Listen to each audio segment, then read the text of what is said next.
Hello, I'm a disabled, chronically ill weaver, and per request, I'm sharing the take-up method for my adaptive warping technique. I'm so glad that you're here. I hope you enjoy. Life takes odd turns, but even tattered and worn yarn still has value. Tired joints and health flares don't have to stop the journey. Welcome to Hawksong Weaving, where all our paths are a little bit warped. So this is the take-up method that I use for this particular form of adaptive warping. With the warp threads measured to the length I want on my coat rack warping board, I am lifting up the loom to release the warping board from the loom, gathering the warp threads into one large bundle, and honestly, using the back of my neck to drape them over and keep them tidy and out of the way while I collapse the warping board and get it tucked out of the way until I'm at a full pause point where I can get it unclamped from my desk and put away. I use terry cloth towels to cushion the warp threads. This helps prevent the finished weaving from being tighter at the ends and looser in the middle, creating a sort of sausage profile in the weaving. So I'm tucking this towel under the cords for the apron bar, or for those not used to weaving vocabulary, and it can get complicated quickly, the dowel rod that the warp threads are hooked or tied onto.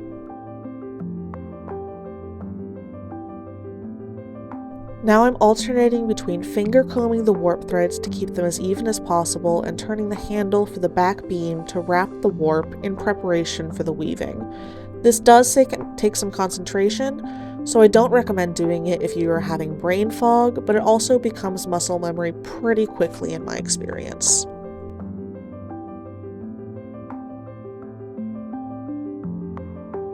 This is the process in real time, so you can see that it goes fairly quickly, but it does take some concentration, as I said before.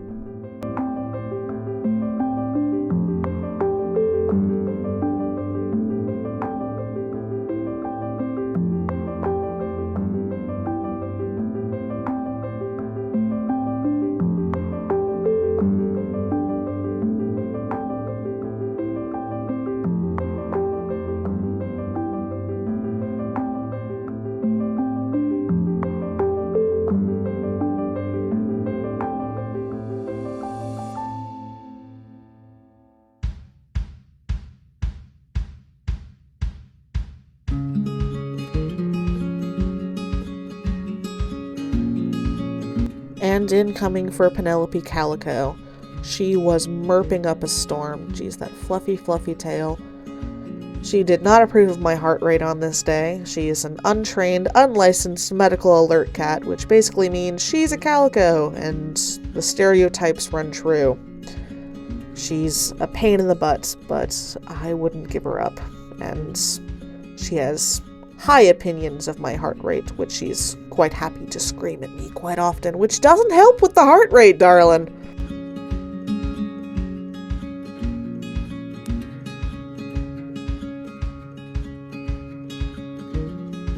The way that I warp has me cutting the warp loops at the end of winding the warp. This is what's easiest on my body. It won't work for everyone, but that's okay.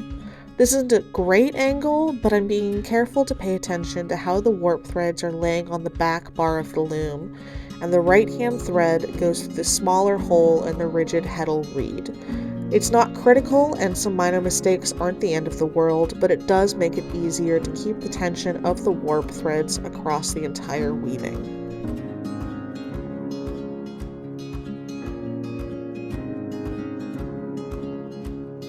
Last time I mentioned that I was giving a virtual demonstration of my Adaptive Weaving 101 at the Worcester Public Library.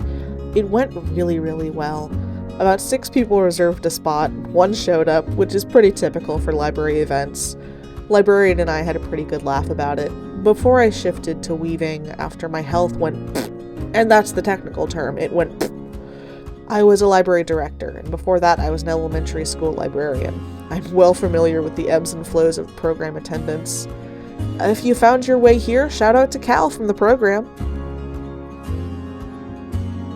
You can see that based on the angles of the warping, that the warp threads at the ends are a bit longer. That's simply based on the angles and short stockiness of the warp pegs.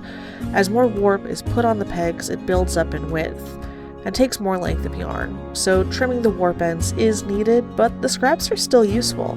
I keep my yarn scraps and cut them up very finely to use them as stuffing for other projects. At this point, I'm going to hush and let you just enjoy the music, but I'm so incredibly glad for the odd turn your life took that got you here. Thanks for spending time with Hawksong Weaving, where we're all a bit warped. If you have any questions or comments, please feel free to leave those, and I will get back to them as soon as I can. Thank you so much for watching, and I hope you have a good day.